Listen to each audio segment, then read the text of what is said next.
Raw Week 49 was amazing, but this week, this Friday night, SmackDown have fired back with a fantastic SmackDown.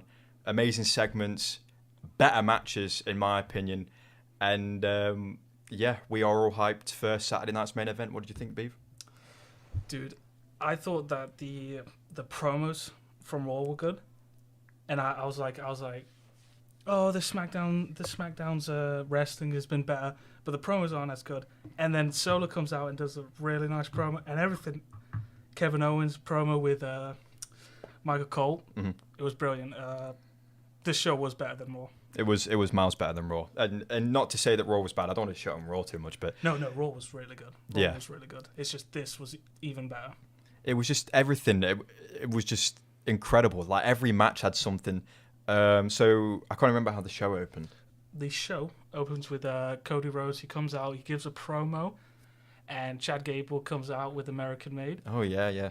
And they get a match booked, and both of them great on the mic. Both of them so good on the mic. And that gets you hyped. That gets us hyped. Show. And we're massive Chad Gable fans as well. He's fallen off a bit. He's looking more like Shorty G these days, but I love American Made, and it was amazing to see. First of all, it was amazing to see Chad on SmackDown because, as we're all aware, the draft is coming. The transfer window's opening soon, and Chad's here on SmackDown, and he has a great showing. To be in the ring with Cody on the mic is one thing, but then to have a match with him, and we knew it would be the main event. As soon as we saw them, dude, we knew it would be the main event, and yeah. I'll tell you what, Chad Gable, unfortunately, has never had a singles title, and I think we've watched maybe 10 title fights where he just doesn't get the job done when he should get the job done. And then he's carrying Alpha Academy, American Made. It's like, what is Paul Levesque doing? Give him a singles title, give him a singles run, and let him be a WWE champion. Yeah, I'm fed up of it. I agree, and I'm glad he got away from Alpha Academy, but Chad is the modern day Kurt, bro. He is this generation's Kurt Angle. You suck chance. You suck chance. We're going hard. I'm pretty sure in the reaction we did, I called him Kurt by mistake.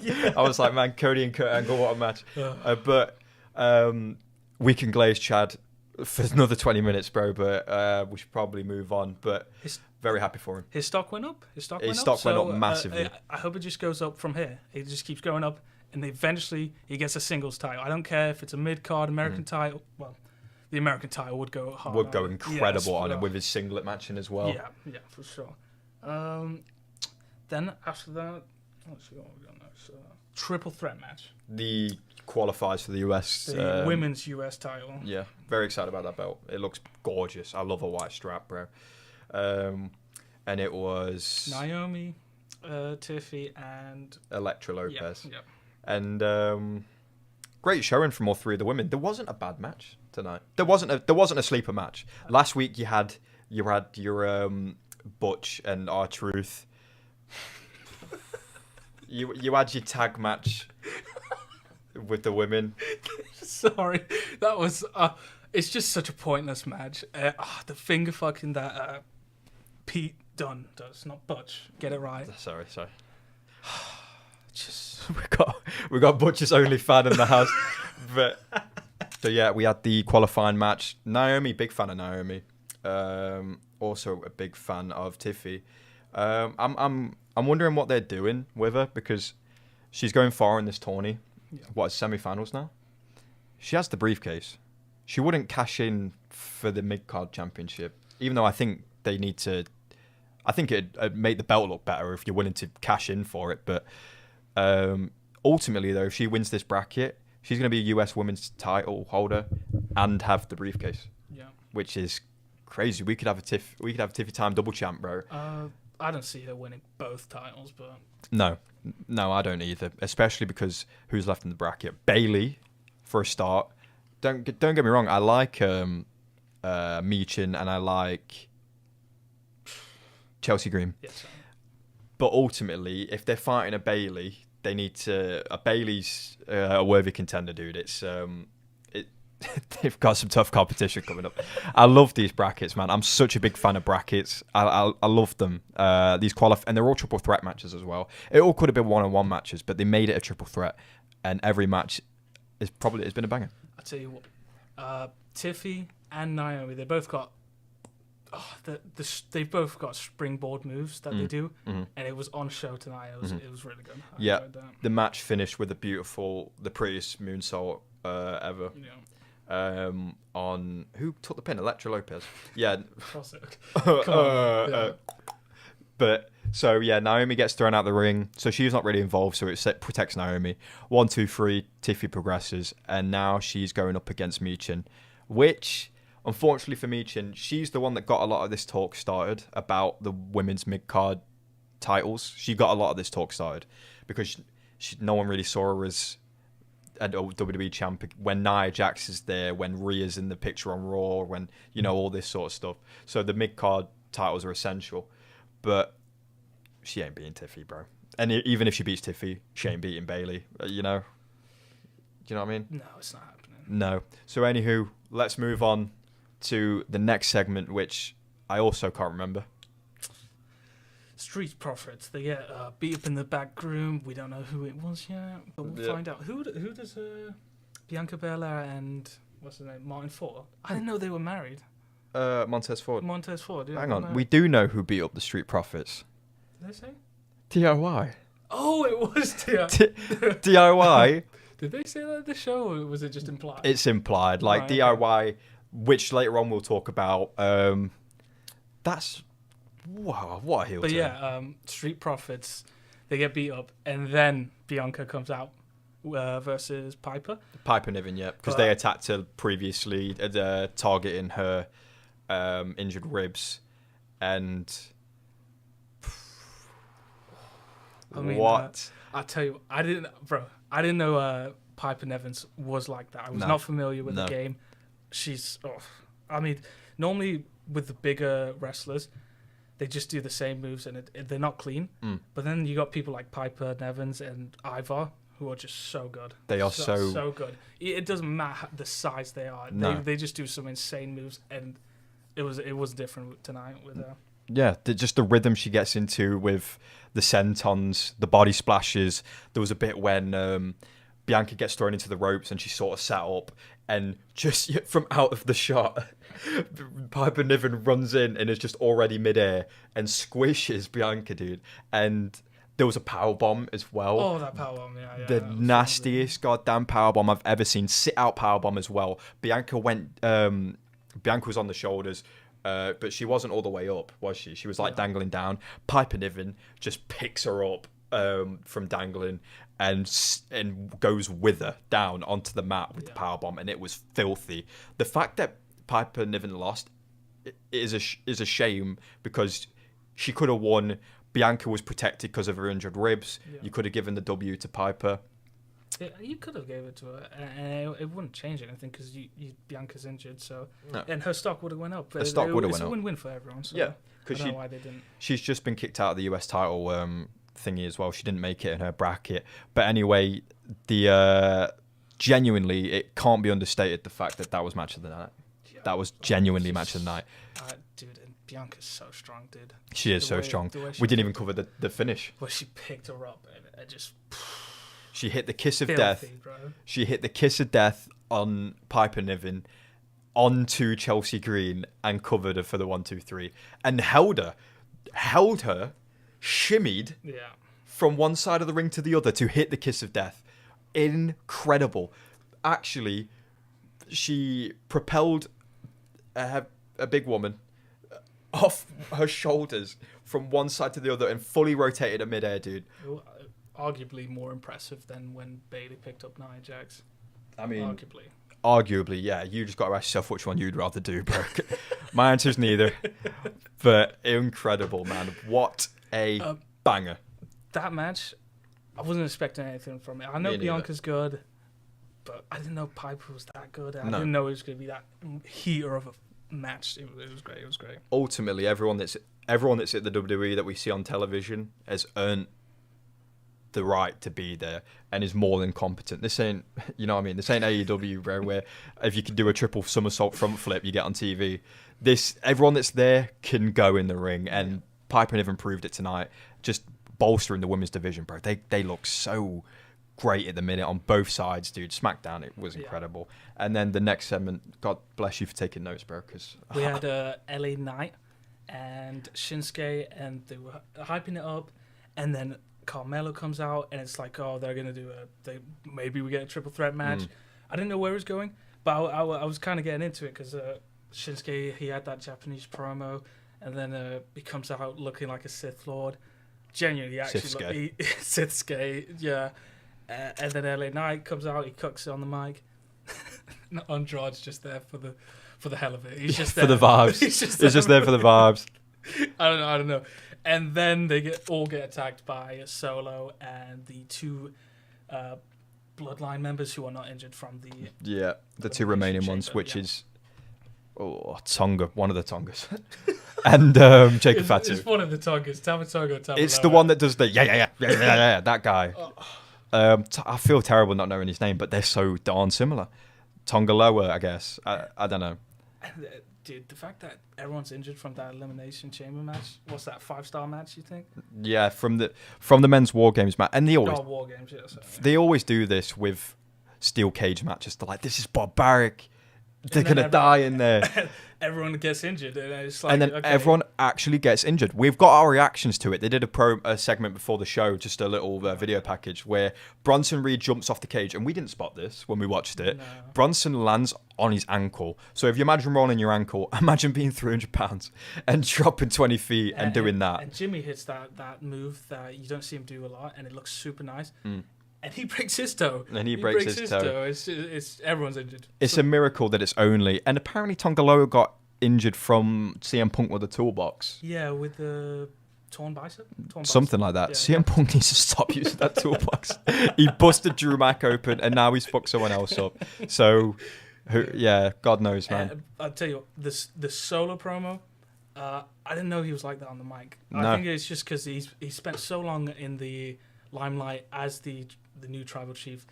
He's so good on the mic. He is. I genuinely, his stock's up, especially with the Samoan werewolf. And then even the other guy goes, his stock's slowly going up. Slowly going up. And then Bronson Reed, everything's looking good. And if The Rock comes back, they're going to look really good. They are going to look really good. But when Solo said, acknowledge me,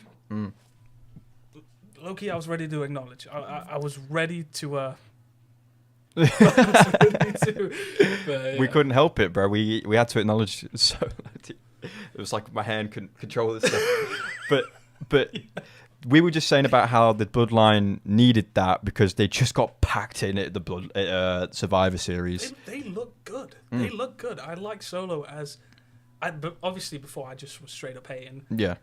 But he looks good. They all look good. It's going well, and I can't imagine how it's going to be at WrestleMania if they do something with the Bloodline. No, I know, yeah. But that's fire. They needed that. They came in and just like slumped the entire US title division, bro. Shinsuke had the black mist torn out his mouth, dude. The mist. I was like, oh, dude. You kiss your mother with that, man?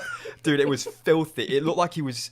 But this Shinsuke is unhit. Like, Shinsuke's always been a bit zesty, like doing this with the Seth Rollins with the leotard, with the whatever. But now he's not anymore. Now he's Sithsuke, and he's scary. Like he's a sleep paralysis demon now. Bro, the Samoan werewolf, he was lucky. He was lucky shook trying to go to he was Shinsuke, shook. and that with the black gum coming out his mouth. But there you have it. What a segment. LA Knight didn't even let Shinsuke speak, by the way. I like that. He just LA Knight just came in on him. Does Shinsuke know English? Or? He does his promos in Japanese. He does his promo, but does he ever do English promos or no?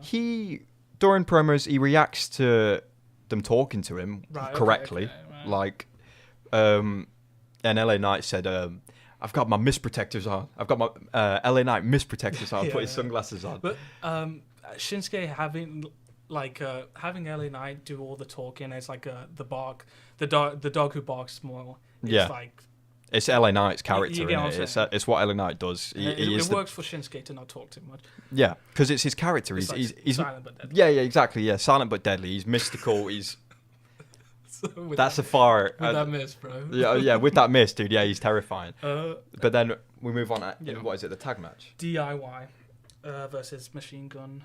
Machine City. Say fucking name, bro. Motor City Machine Guns. Motor City Machine Guns. Yeah. I fuck with them hard. I actually do really like them. Obviously, we've only been watching like properly every show last 2 years, so obviously I'm learning some new guys, and these guys are good. They are very good. Genuine. I don't hate DIY, but I didn't have any stock bought in them, and then Motor City Machine Guns. They work so well in the ring together. That 20 years doing it together. Of course, they're gonna look good together. Yeah. The drop kick, all their moves just work. So I don't know if they could do solo runs because they're too. The level of of how they perform would just drop off dramatically. Yeah, they are the quintessential tag team. They are your favorite tag team's favorite tag team. I get it. I think I was hating on them a little bit because I was like, oh, is this just DIY 2.0? And then pretty much watching them. But they're the original DIY. They came in, they look weird. The haircut. When they open their mouths on the mic, you want a tag team match? Like, we'll give it to you. We'll give it to you. But they are fire, dude. And tonight, DIY's been playing us all along, baby. They've been taking us for a ride. DIY, Johnny Gargano's playing the my partner's changing, he's becoming evil. There's nothing I can do to stop this. But the whole time he was just staying in MCMG's good graces just to get the tag team match. They took out the Street Profits. You remember? Yeah. They took out the Street Profits, who were also kind of turning heel as well, by the way.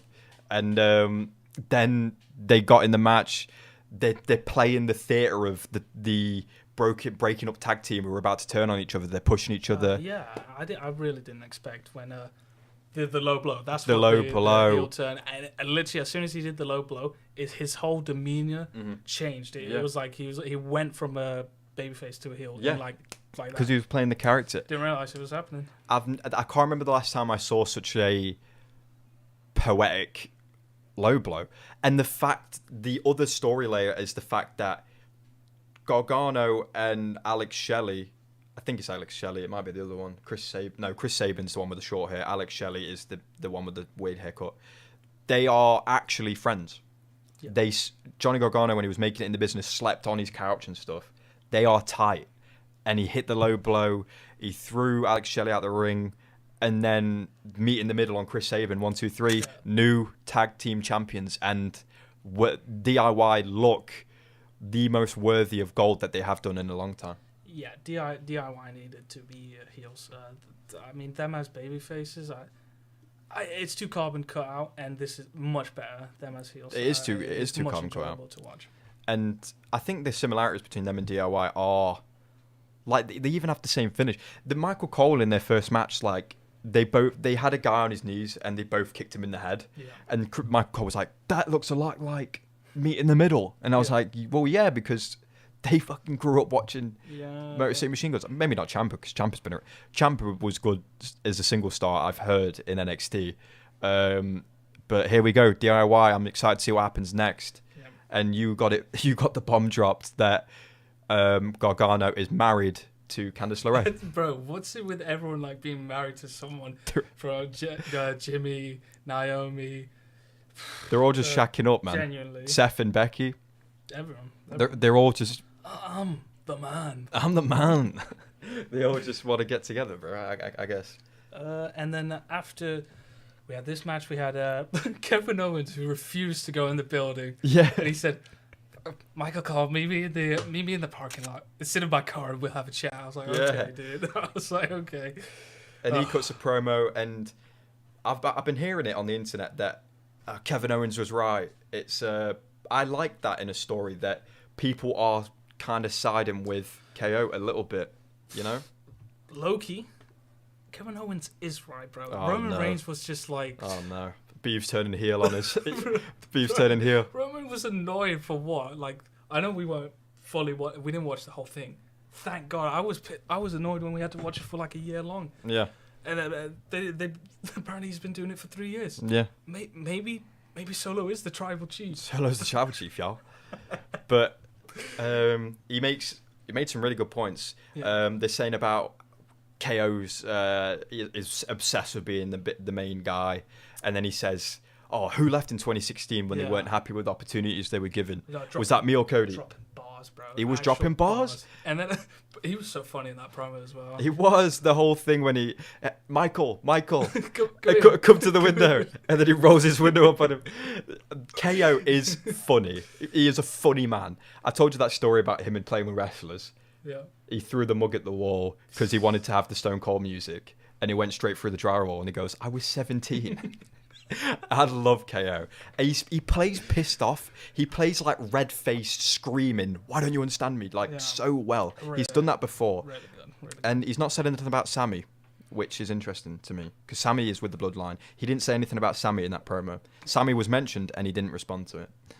So maybe it's because we don't want to see Sammy v KO again. But I think he did say something like he was going to get to that when he needs to get to it. So Right, okay. maybe in the future. So that was a great promo. And this is what we meant when we said Raw had better segments. SmackDown saw that and went, here's another great segment. I guess Raw just had the big promo with Big E, which was like, bro, I haven't felt that emotional watching the show I know. for a while. And then SmackDown just responded by having great promos all across. All around. The entire show with great wrestling. I mean, bro. Every match. I don't think what was the worst match? Maybe the triple threat match? And even that was still fire. That was probably the worst match. And that wasn't a bad match at all. And the only reason you could give it that is because, Elektra Lopez was in it, I guess. I guess she's more experienced than me, but a bit unexperienced, I guess. Good match. Very good match. And then finally, ladies and gentlemen, we are on to the main event of the show, which was set up from the very opening, which we were hyped about. It was Chad versus Cody. Absolute dream match. Bro, I've been wanting Chad Gable to get his shine. And they just won't give it to him. And then they're finally pulling the trigger, giving him Cody Rhodes. And hopefully it goes further here. Maybe he dethrones Cody. Maybe. Well, he didn't tonight, unfortunately. No. But he should have. He should have. He had a great showing over from Raw. Maybe he will go to SmackDown. I'd love to see what he'd do on SmackDown. Yeah, the draft's coming up, so that'll be fun seeing. Bro, I'm excited for the draft. We forgot to mention this. What's his name? Gunther, Dominic, and who's the other one? Carmelo. I think they were all discussing. No, not Carmelo. Because he's already on SmackDown. Yeah, all the Raw guys were coming over talking to. You know what it is? It's because they hated their manager. Yeah. So incompetent. Can't book them right. I need a drink. But that's the thing, though. I don't think Gunther can move because he's got a championship. Yeah, but there was a lot of discussing with, I think it was 3 Raw stars here. Dominic and Gunther, and there was another one, but I can't remember which it was. And Dominic was in the background, which is very interesting. Dominic was just sitting in the background talking to Nick Aldis. Yeah. And I am really excited about all this. We've got such an exciting year coming up. Early January for wrestling is so intriguing. Yeah. The draft, the Rumble, John Cena, Raw on Netflix. Man, there's so much coming up. Yeah, Raw on Netflix. So it will be massive. It's going to be massive. And we didn't talk about the actual wrestling in the match. It was so good that, dude, when both of the guys can sell. Yeah, they can sell, and genuinely, they were just like they were like Ricochet. They sold their asses acting like they were getting killed every time they got hit with something. There was a drop kick to Cody Rhodes' shin, and he did a full body rotation for it, dude. He got drop kicked in the shin and went over. And at the end of the match, it was important to say that Chad was taking his boot off for the ankle lock. He was throwing his leg into the ring post, and Cody at the end of the match didn't stand up and celebrate like he just turned over someone, he just had a match with Dirty Dom. He was selling the leg. He was on the floor ow, my leg. This guy, I'm a champion, but this guy hurt me, which is really good for hung with him in the mic as well on the promo. And then who shows up, Beav? Kevin Owens. Kevin Owens is just big KO. Spawned in the ring like a fucking ghoul. He just showed up in the ring right there after the match happened, and I was scared. I was scared for Cody. I was scared for his life. He was there on the floor, licking his wounds after a win, and Cody's there. And the way the camera got it, we heard the reacting. Yeah. And for a minute, I was like, "Who is this going to be?" And then it's like, "Well, obviously it's KO," and it was KO. I thought he drove away. Yeah, I said to you, I said, you went, "Oh, KO's driven out the arena." And I was like, "Yeah, but we don't know where he went." Yeah, but he was refusing to be on a Smackdown. Yeah. He doesn't want to be there. Yeah. They've disrespected him time and time. Time and time So I again. didn't think he was going to be here, and No. then he was here, and then they had a all-out brawl. That was fun. And to end the show, Cody Rhodes did a suicide dive right at the hard camera and hit KO. What a goddamn show! And then the credits for always got Paul Fleck executive. Yeah, he wants his name on this shit because he knows it was fire. because he knows it was fire. After it, this might obviously it's been a while. I've not sat down and got all the stats up. We could, but this might be the best week in a long time. Yeah. For where both shows have just hit it out of the park. Because Monday Night Raw, SmackDown, Both bangers. The pay-per-view. Yeah, it was incredible. It's been great. But we can't forget that earlier this year, The Rock was on weekly television. That's crazy. Yeah. That was crazy. Which that was so weird. It was a fever so dream, weird. actual fever dream. Right, ladies and gentlemen, that covers our recap and review of SmackDown. We hope you enjoyed, and if you missed our Raw recap, make sure you go back and watch that one, and you'll be caught up on this week of wrestling. This weekend, PLE, baby. Yes, sir. Are you excited? I can't wait. I can't wait. I can't wait. We hope you will join us for that. We will be there. Be sure to like and subscribe. Hit the bell. NoPop. No pop. Goodbye.